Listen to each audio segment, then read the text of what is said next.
सतसाहिब जी। हाँ जी सतसाहिब क्या हाल है? दया है गुरु जी की। गुरु जी तो आगे तुम्हारे बाहर। वो तो बाहर ही थे, उनको कोई अंदर ले जा सकता है। अच्छा, मतलब वकील फालतू लगा रखे थे। उनका शरीर मात्र है, वो तो शरीर एक अलग चीज है। अच्छा, बढ़िया फिर तो। गुरु तो हमेशा शरीर हाँ, रूप में और हमारे बताओ क्या साथ ही चल रहा है? बस मौज हो सब रही ठीक है। है? मौज हो रही है दाता की।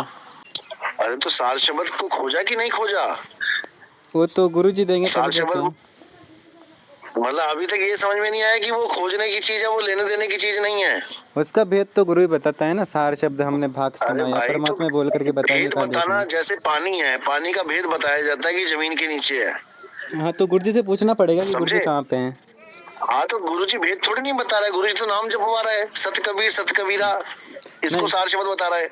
नहीं, गुरुजी ने नहीं बताया। गुरुजी ने तो यही कहा है कि एक गुप्त भेद है, गुप्त वस्तु है जो दास के पास है। अरे वो गुप्त नाम है, उसी को तो बता रहे हैं वो कि सार शब्द क्या है। नहीं, वो सत्य कबीरा ही सार शब्द है उनका, जिन्होंने लिया उनसे पूछो एक बार। सार नाम सार शब्द अलग अलग है, उन्होंने लिखा है। सार नाम है सत्य कबीर हाँ।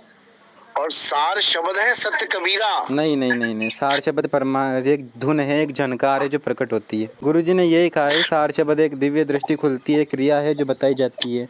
दिव्य दृष्टि खुली सार हमारे। शब्द एक, पहले समझ लो, सार शब्द एक मंत्र है। मैं वीडियो भेज दूं जिसमें बोला है कि सार शब्द एक मंत्र है, वो आदि नाम है और कबीर सागर में ही प्रमाण है। हम दिखाते हैं, उसमें से कह रहे हैं।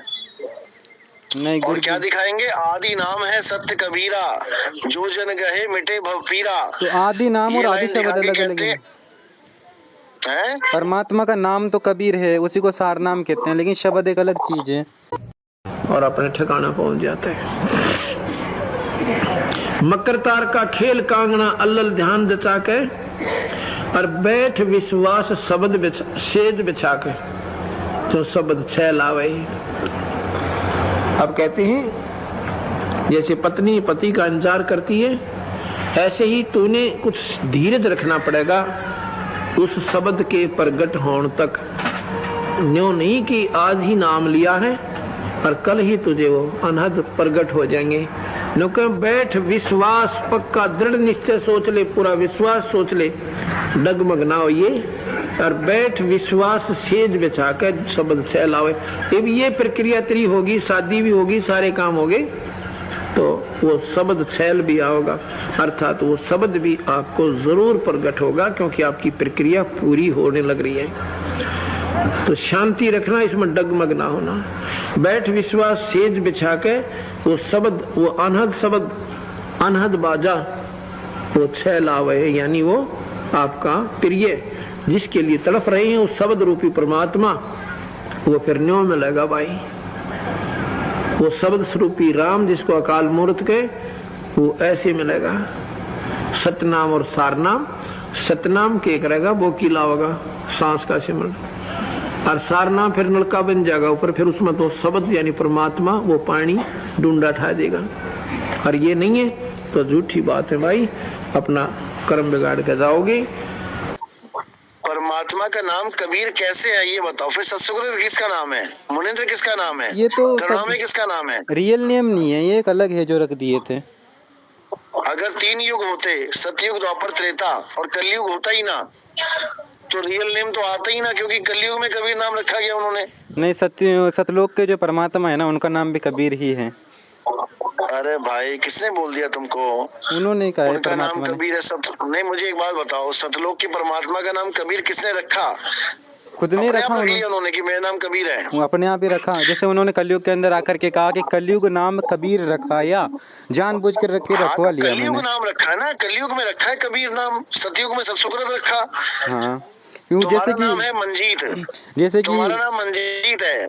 हाँ, तो 4 दिन होते, अगर 4 दिन में तुम्हारे अलग अलग नाम आ जाएंगे। जैसे कि तुम कबीर 4 चरित्र नामों से बोध कहोगे। कबीर चरित्र बोध के अंदर प्रकरण आता है ना कि जैसे मौलवी परमात्मा का नाम रखने के लिए पहुंचे तो कबीर नाम मिला। मेरी बात सुन भाई, मेरी बात सुनो, परमात्मा ने थोड़ी कहा कि बुद्धि मेरा जो विवेक लगाओ, सुनो। नहीं, परमात्मा ने उनसे कबीर यही तो नाम कहा था तुमने ना कहा कि कि परमात्मा का नाम है, परमात्मा ने यही तो कहा कि और मैं अल्लाह हूँ और जो मेरा नाम है वो कबीर ही रहेगा, क्योंकि कबीर नाम अल्लाह का है, परमात्मा का नाम अरे कबीर है। कबीर नाम बड़ा कहते हैं, अरबी भाषा में कबीर को बड़ा कहते हैं भाई, बड़ा। हाँ, पर कबीर एक बड़ा बड़ा वर्ड है, महान। कबीर महान है, बड़ा है। नानक देव जी ने तो ये भी कह दिया कि खालक आदम सिरजिया वो आलम बड़ा कबीर। आलम भी ठोक दिया, तो बड़ा भी ठोक कबीर दिया। यानी कि बहुत बड़ा महान है वो। कबीर का मतलब महान होता है, वो बड़ा महान है। एक साथ 2 ठोक दिए, आलम भी है, बड़ा भी अरे और भाई कबीर भी है। सुनो, बड़ा और महान दोनों अलग अलग वर्ड है, लेकिन एक ही जगह यूज किए जा सकते हैं। वो बहुत बड़ा महान आदमी है। कबीर सागर में ये महान लिखा है और कि जो बड़ा कबीर नाम महान। है ये अल्लाह का है, परमात्मा का नाम कबीर है। नहीं, वेदों में कवि नाम कैसे आ गया? फिर ला कहाँ चला गया? नहीं, ये एक्चुअल में क्या होता वो है ना, कबीर यहाँ कवि पे बन जाएगा। ऋतु विसर्ग संधि का नियम कहता है कि यदि अपने ही वर्ग के बाद वर्ग का तीसरा या अपने वर्ण के बाद वर्ग का तीसरा या चौथा वर्ण आता है तो उसकी जगह पर रे की जगह विसर्ग हो जाता है, और वो विसर्ग आगे चलकर रे हो जाता है। जैसे कि दुर्जन शब्द है तो दुर्जन में इसको हिंदी में दूर उपसर्ग लिखा जाता है, और संस्कृत के अंदर इसको दुह उपसर्ग लिखा जाता है विसर्ग लगा करके। इसी तरह से संस्कृत में इसको कवि लिखा जाता है और हिंदी में इसको कबीर बोला जाता है। बस इतनी सी बात है भाई साहब। जब सुनो, बा को वा तो नहीं बोला जाता, कबीर, और वहाँ पे कवि है, बी क्यों नहीं है? नहीं, वो मतलब अरबी तुम शब्द ही बदल दोगे। अरबी में चल के ये कबीर हो जाता है, संस्कृत में इसको कबीर अरे बोलते हैं। भाई अरबी, तुम्हारा नाम सुनो, तुम्हारा नाम क्या है? मंजीत। अरबी में चल के क्या बन जाएगा वो? जैसे कि जो अगस्त संहिता है ना, उसके अंदर कबीर साहब जी के बारे में लिखा है कि कबीर जी रामानंद जी के शिष्य थे और प्रहलाद जी के अवतार थे।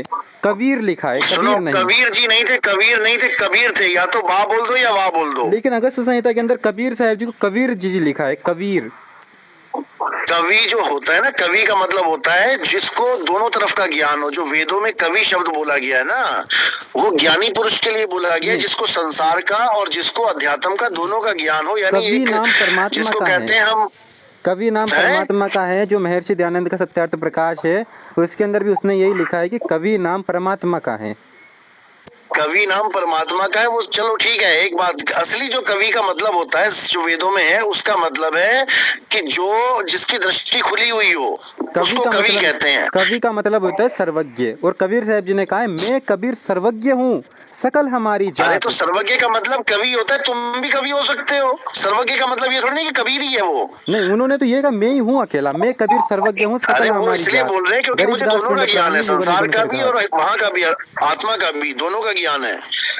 तो केवल कवि का वही मतलब जिनको होता है जो ज्ञान साक्षी होता है, साक्षी, दोनों का साक्षी है, जगत का और परमात्मा का, दोनों का साक्षी है, उसको कवि कहते हैं।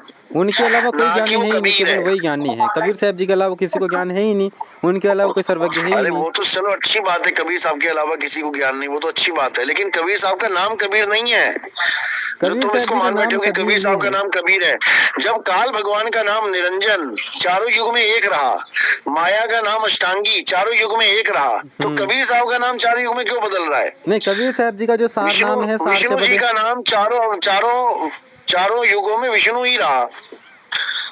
तो कबीर विष्णु साहब जी जी का नाम रियल विष्णु तो ही रहा। कबीर ही है अवतारों ना। के नाम अलग अलग हो गए, लेकिन विष्णु जी का नाम विष्णु ही रहा। कबीर साहब के नाम 4 कैसे हो गए? कबीर साहब उनको जी क्या का जरूरत पड़ेगी 4 नाम रखने की? उन्होंने कलयुग के अंदर इसलिए अपना नाम कबीर रखा क्योंकि कबीर नाम इतना पवित्र है, इसको बोलने से भी पुण्य मिलता है, इसलिए। अरे इनका भाई, रियल नेम तो ये कबीर पुण्य है। सतयुग में क्यों नहीं दिया लोगों को? द्वापर में क्यों नहीं दिया लोगों को? सतयुग में मुनिंद्र क्या है? मुनि के नाम पे मुनिंद्र रख लिया, जबकि मुनि अज्ञानियों का नाम है। कबीर साहब इंद्र जी अज्ञानी का नाम है। मुनि, सारे मुनि काल के मुंह में चले गए। इंद्र महाभोगी, उसके नाम पे क्यों रख लिया अपना नाम मुनिंद्र? सतयुग त्रेता द्वापर के अंदर तो वैसे पुण्य कर्मी जीव होते हैं, उनको पुण्य की कहाँ जरूरत है, वो तो वैसे ही सुखी होते हैं। अच्छा, सतयुग में मतलब कोई पाप ही नहीं था, राक्षस ऐसे ही पैदा हो गए पता नहीं कहाँ से। राक्षस थोड़ी परमात्मा का नाम लेंगे। अरे भाई साहब, राक्षसों ने ब्रह्मा विष्णु महेश जी का नाम लिया हुआ है। उन्होंने लिया। अभी जैसे राक्षस एक तक ही पैदा हुआ था, उसने कबीर साहब जी का कब नाम ले दिया? वो अलग चीज होगी, लेकिन तुमने कहा कि वहाँ पे 3 युग में इतने पुण्य कर्मी, सबसे बड़े राक्षस तो 3 युगों में है। कलयुग में सबसे बड़े राक्षस जो आज तक जलाए जा रहे हैं वो तो 3 युग में है। वहाँ कबीर नाम रखना चाहिए था कि कबीर नाम लेने से पाक हो जाए, पवित्र हो जाए। फिर कलयुग में ले रहे हैं कबीर नाम। सबसे ज्यादा कलयुग तो राक्षस तो केवल कलयुग में ही है, इससे पहले तो कोई हुआ भाई करता था। पहले समझ लो, पढ़े लिखे आदमी हो, बेवकूफ तो हो नहीं। ये अक्षर कहाँ से पैदा होते हैं? ये अक्षर इंसान के द्वारा पैदा होते हैं। परमात्मा ने अक्षर नहीं पैदा कर दिए कि परमात्मा उठते ही आया और सीधे अक्षर पैदा कर दिए, हिंदी के पैदा कर दिए, अंग्रेजी के पैदा कर दिए, जापानीज कर दिए। ये सारे अक्षर किसने पैदा किए? जीव ने पैदा किए हैं। मैं तुमसे पूछूं पंडिता, शब्द बड़ा की जीव, ये शब्दों को जो तुम रट रहे हो ये बड़े हैं या जिस जीव ने पैदा किए हैं? हिंदुस्तान में हिंदुस्तानी जीव ने पैदा कर दिए, कुल मिलाकर के ये पाकिस्तान में पाकिस्तानी। कबीर ही है, सार नाम कबीर ही है, और सतनाम जो अरे सार नाम मंत्र थोड़ी नहीं है, सार नाम तो एक शब्द है। नहीं, आदि नाम सार नाम शब्द है जो गुरु है सबका। आदि नाम निज मंत्र है, जप जाने जे कोई, कोटि जाप संसार में। हाँ तो निज मंत्र क्या होता है? तुम्हारा निज मकान कौन सा है? वो मंत्र है ना, तुम्हारा निजी मकान।